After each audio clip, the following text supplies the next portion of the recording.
साल भर अल्लाह का सजदा न करे सिवाय जुमा की 2 रकात के, और छठी शरीफ में अजमेर शरीफ जाए और जन्नती दरवाजे से 4 चक्कर लगाए, ये समझे अब हम जन्नत में चले जाएंगे।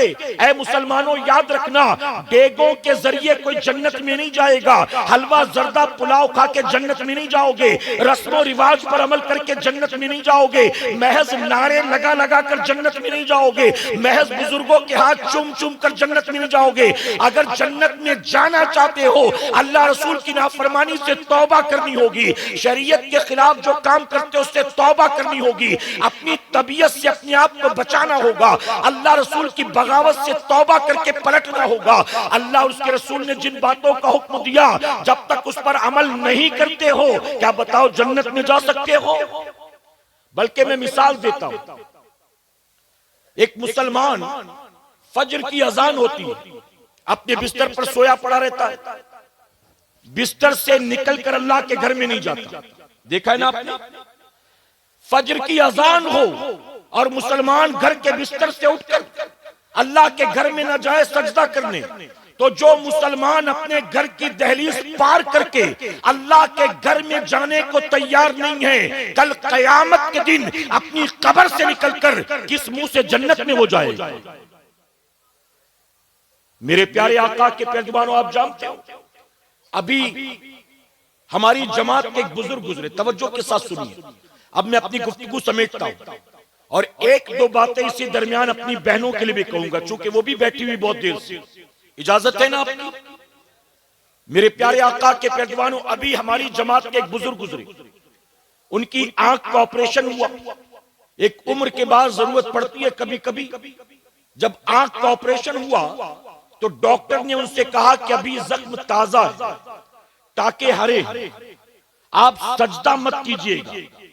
नमाज अगर पढ़ेंगे तो 3 दिन नमाज में सजदा मत करना, सजदा करेंगे तो आंख पर प्रेशर आएगा, हो सकता है टाके टूट जाएं, जख्म हरा हो जाए, फिर दोबारा आपका इलाज करना होगा, परेशानी होगी।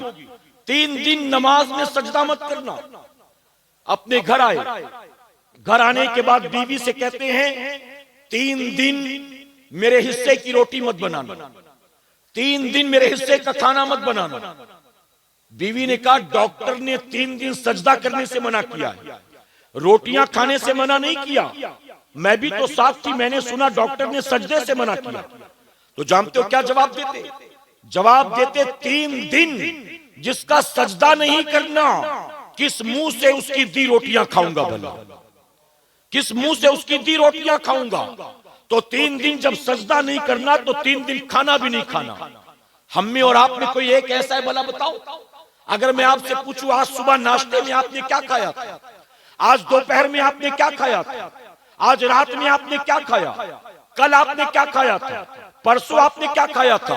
क्या आप कहीं नोट करके रखते हैं कि मैंने मंडे को ये खाया, ट्यूसडे को ये खाया, ब्रेकफास्ट में ये खाया, लंच में ये खाया? किसी के पास कोई हिसाब नहीं होता। हफ्ते भर में कितनी मुर्गी खा जाते हैं, कितना बकरा खा जाते हैं, कितना चावल खा जाते हैं, कितनी रोटी खा जाते हैं, कितनी चाय पी जाते हैं, कितना दाल गोश्त खा जाते हैं, आप कितना दूध घी खा जाते हैं। हफ्ते भर में मुसलमान कितना क्या कुछ खा पी जाता है, उसके पास कोई हिसाब नहीं है। लेकिन जब अल्लाह का सजदा करने की बारी आए तो जो नेमतें हफ्ते भर खिलाता रहा, उस अल्लाह का सजदा हफ्ते में एक बार हिसाब करके करता है कि जुमा का दिन आ गया, चलो जुमा की 2 रकात पढ़कर आते हैं। आप बताइए, जिसने हफ्ते भर खिलाया पिलाया है उसका सजदा हफ्ते में एक बार करते हो? अरे खाना भी हफ्ते में एक ही बार खाया करो, दुकान पर भी हफ्ते में एक ही बार जाया करो, पानी भी हफ्ते में एक ही बार पिया करो। अल्लाह की दी नेमतें 24 घंटे में खाने के लिए तैयार है, लेकिन नेमत देने वाले रब का सजदा करने के लिए तैयार नहीं है। अल्लाह इस कौम को इज्जत देगा? मेरे प्यारे आका के पैगंबरों, ख्वाजा जुनैद बगदादी रज़ी अल्लाह अन्हु, 2 बातें अर्ज करता हूं आखिर में। ख्वाजा जुनैद बगदादी रज़ी अल्लाह अन्हु फरमाते हैं, मुझे वो माई अब भी याद, मैं 6-7 साल का बच्चा था। तवज्जो है ना आपकी? मैं 6-7 साल का बच्चा था। मैंने देखा एक बूढ़ी माई नमाज पढ़ रही थी। हालते नमाज में एक बिच्छू उसके पांव में डंक मार रहा था। फरमाते कभी मैं बिच्छू के डंक को देखता, कभी माई के चेहरे को देखता, कभी बिच्छू के डंक को देखता, कभी माई के चेहरे को देखता। फरमाते मैं हैरान था, बिच्छू ने 1-2 बार नहीं 7 बार डंक मारा। कहते लेकिन माई आराम से नमाज पढ़ रही, कोई दर्द नहीं, कोई तकलीफ नहीं, खुशू और खुशू के साथ नमाज पढ़ती चली जा रही। ख्वाजा जुनैद बगदादी फरमाते जब वो नमाज से फारिग हुई, अच्छा हम बॉम्बे जैसे शहर में रहते हैं, हमें शायद पता भी ना हो कि बिच्छू के डंक की तकलीफ क्या होती है, लेकिन झारखंड वालों को तो पता होगा ना। ये जितने बैठे हैं यहां जलसे में, अगर अल्लाह न करे कहीं से बिच्छू आकर एक के पांव में डंक मार दे, पूरा मजमा वो सर पर उठा लेगा कि नहीं उठा लेगा? हंगामा मच जाएगा कि नहीं, इसको डंक मारा, कहां गया, इसको जल्दी लेकर भागो, इसका इलाज करो। फरमाते 7 बार डंक मारा, माई इत्मीनान से नमाज पढ़ी थी, कोई तकलीफ नहीं। जब उसने सलाम फेरा, मैंने आगे बढ़कर सलाम किया और सलाम करके कहा माई मैं हैरान हूं, जब तू नमाज पढ़ रही थी तेरे पांव में एक बिच्छू डंक मार रहा था, क्या तुझे दर्द ना हुआ, क्या तुझे तकलीफ ना हुई? तो जानते उस बूढ़ी औरत ने क्या जवाब दिया था? उसने जवाब दिया जुनैद, जिसकी आंखों के सामने आखिरत की तकलीफें होना, उसके लिए दुनिया की तकलीफ कोई मायने नहीं रखती। ऐ जुनैद में आखिरत की तकलीफ को दूर करने में लगी थी, मेरे रब ने मुझको दुनिया की तकलीफ से बचा लिया, मैं आखिरत की तकलीफ को दूर करने में लगी थी। आज मुसलमान दुनिया की तकलीफों में क्यों है? वजह सिर्फ ये है कि मुसलमान ने आखिरत की तकलीफ को फरामोश कर दिया। हम रात भर बैठकर ये तो डिस्कस करेंगे 2024 में कौन किसकी गवर्नमेंट बनेगी, 2024 में इलेक्शन का टिकट किसको मिलेगा, अब की बार उसको मिलेगा कि नहीं मिलेगा, अब की बार झारखंड में किसकी गवर्नमेंट आएगी। हम ये तो डिस्कस करते हैं कि इस बार आईपीएल में चैंपियन कौन होगा, इस बार बिग बॉस कौन जीतेगा, इस बार वर्ल्ड कप कौन जीतेगा, इस बार उसको टिकट मिलेगा कि नहीं मिलेगा, इस बार उसको मंत्री पद मिलेगा कि नहीं मिलेगा। हम ये तो रात भर बैठकर डिस्कस करते हैं कि 2024 के इलेक्शन में क्या होगा, लेकिन हम कभी ये नहीं सोचते कि मेरा मरने के बाद कब्र में क्या होगा, कब्र से उठने के बाद कयामत में मेरा क्या होगा, आखिरी वक्त में कलमा भी मिलेगा कि नहीं मिलेगा, हमको कोई फिक्र नहीं। मैदान कयामत में नामे अमाल दाहिने हाथों में दिया जाएगा या मुंह के बल घसीट कर जहन्नम में डाल दिया जाएगा, कोई फिक्र नहीं। मेरे प्यारे आका अलैहिस्सलातु तस्लीम के प्यारे दीवारों, इज्जत चाहते हो, खोया हुआ वकार चाहते हो, कामयाबी चाहते हो, सरबुलंदी चाहते हो, तो जिस तरह से जिंदगी गुजारते हो इस तरह जीते रहो, 100 साल भी जी लोगे, अल्लाह तुम्हें इज्जत और कामयाबी और वकार नहीं देगा। अगर जिंदगी चाहते हो, वकार और इज्जत कामयाबी चाहते हो, तो अपने आप को और दूर ना जा सके जिनके उर्से पाक की महफिल में शिरकत की है, उनके नक्शे कदम पर कम से कम चलने की कोशिश करो। अगर आपने मंजूर मिल्लत के नक्शे कदम को भी अपना लिया, मैं मिंबर पर मौजूद हूं, जिम्मेदारी के साथ कहूंगा, अल्लाह आपको इज्जत भी अता करेगा, अल्लाह आपको दोनों जहां में बरकत भी अता करेगा। मेरे प्यारे आका के प्यारे दीवानों, आखिरी बात अपनी बहनों के लिए, आपने इमाम ज़ैनुल आबिदीन का नाम तो सुना होगा। इमाम ज़ैनुल आबिदीन मैदान करबला में इमाम हुसैन के बेटे जो आखिरी बच गए, हमारी बहनें गौर से सुने, जो चली गई उनको बता दें और जो नहीं आई उन तक भी मेरा पैगाम पहुंचा दें।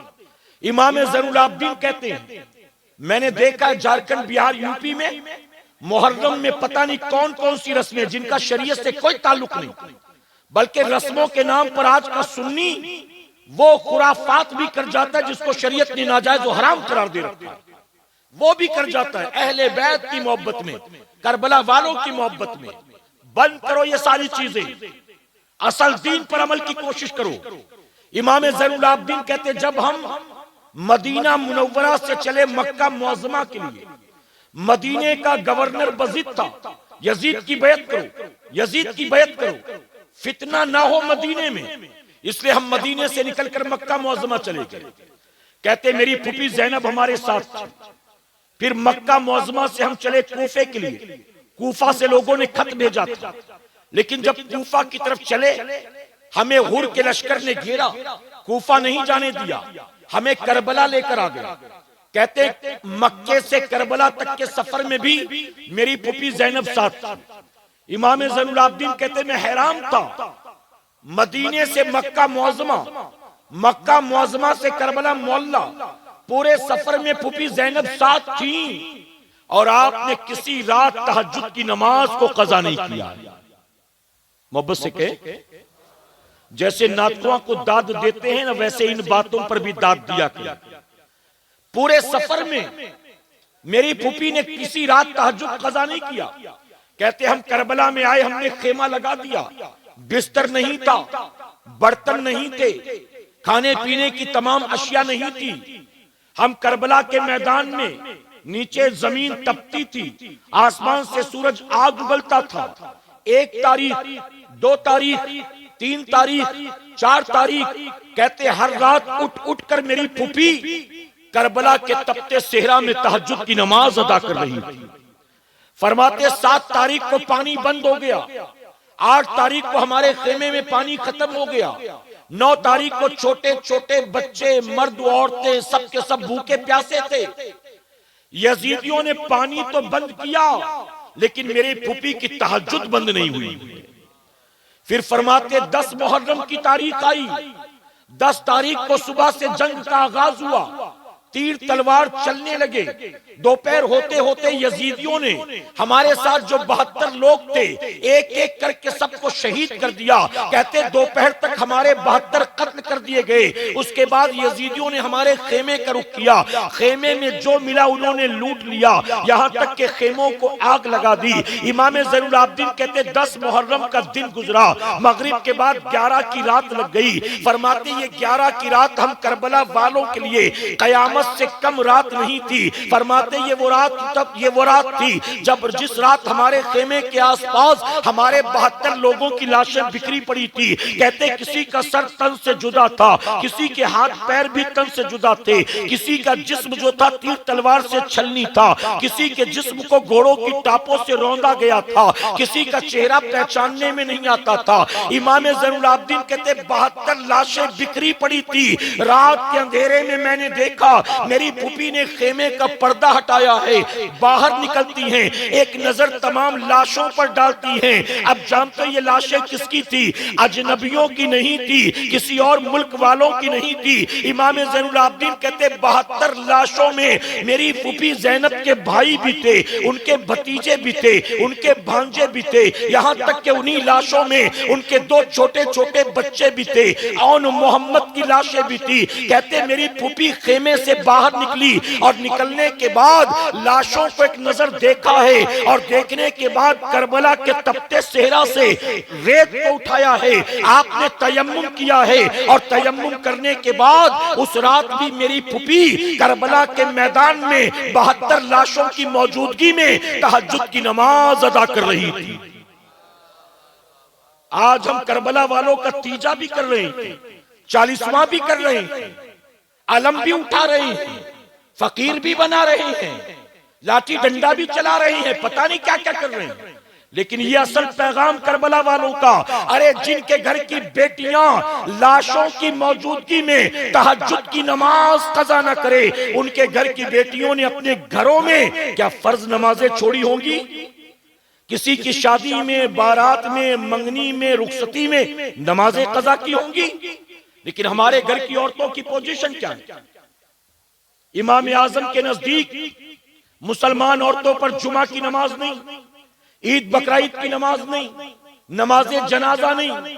तो नतीजा ये होता है पूरा पूरा साल गुजर जाता है, हमारे घर की औरतें अल्लाह का कभी सजदा ही नहीं करती।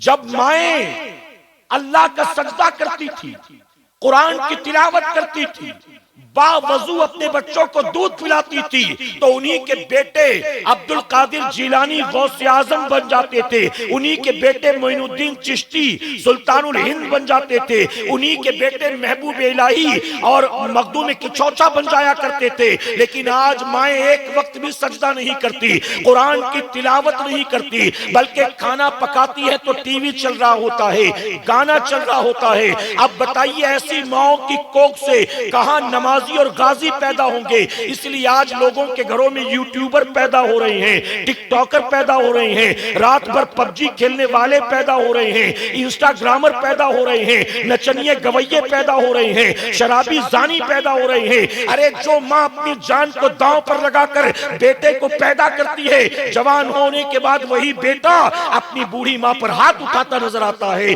आखिर ये नस्लें तबाह बर्बाद कैसे हो रही हैं? अगर आने वाली नस्लों के मुकद्दर को संवारना चाहते हो, आज होश के नाखून लेने होंगे, अपने आप को कुरान और सुन्नत का पाबंद बनाना होगा। आज उससे मंजूर मिल्लत के मौके पर आए हो, अल्लाह के वली के नाम पर महफिल सजी है, अहद करके जाना जिस रास्ते पर चलते हुए वो कामयाबी की मंजिलों तक पहुंच गए, अल्लाह तू हमें भी उसी रास्ते का मुसाफिर बना दे। हमें सिर्फ उनका जबानी नाम लेवा न बना, हमें उनकी सीरत के सांचे में डाल दे, उनका इखलाक हमें अता कर दे, उनकी सीरत हमें अता कर दे, उनका तकवा हमें अता कर दे, उनका जज्बा हमें अता कर दे। मेरे प्यारे आका के प्यारवानों, ये वो अल्लाह वाले हैं जिन्होंने दीन का काम किया है तो अपनी जन्नत के लिए नहीं किया है, बल्कि अल्लाह के हबीब की उम्मत के लिए किया है। हम जैसे गुनाहगारों की निजात और बख्शिश के लिए किया है।